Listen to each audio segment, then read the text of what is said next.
Labour is in ruin in 2025, but who will be ruling the country after the next general election? Find out now.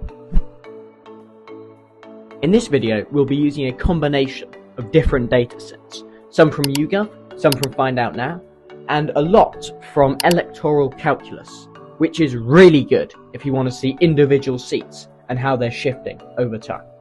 So, let's start with who is likely to form the next government.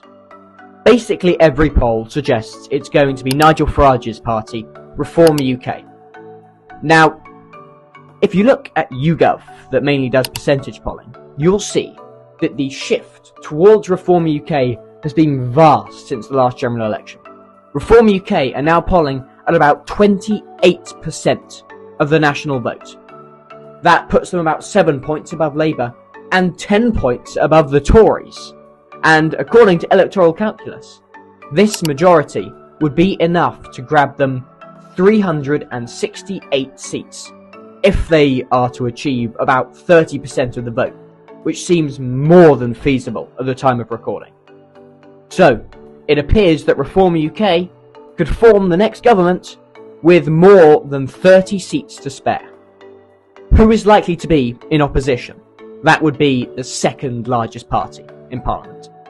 Now, of course, 325 seats are needed for a majority, and it appears that Reform has clinched that.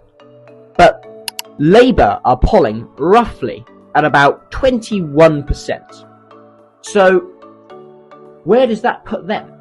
That puts them at about 120 seats-ish. Now, that's about what the Tories have as an opposition party now. It's certainly enough to form an opposition party, but it won't give them an awful lot of sway over legislation. But, in answer to the question, who is most likely to be in opposition? At the time of recording, it appears to be the Labour Party. Another big question on everyone's minds will be, who is likely to form the secondary opposition, which is the third largest party in Parliament? Now, virtually every poll, as well as Electoral Calculus, which is best for seats, would indicate that it's the Liberal Democrats, again, that will form the secondary opposition. They are likely to get 64 seats in the next general election, which is a result of them getting about 13 to 14% of the vote, which is still pretty solid.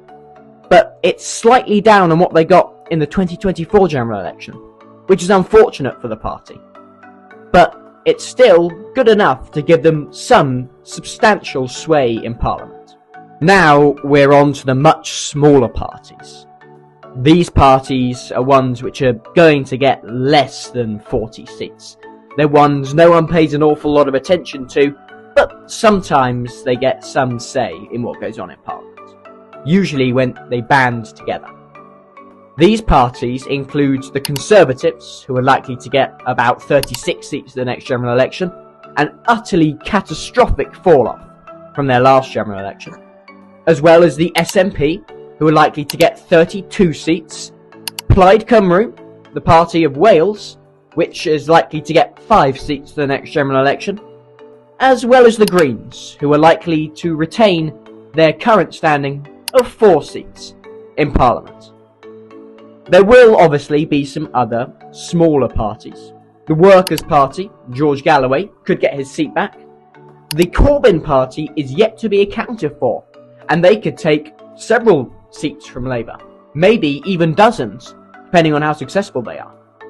But that's essentially how Parliament is going to look, or at least that's the best guess that we have at this time. Anything could change in the next 3 to 4 years, and we'll just have to wait and see what the future has in store for us. Who are you expecting to vote for in the next general election? And which party would you like to see in charge? Tell us in the comments. Hope you enjoyed the video. See you next time.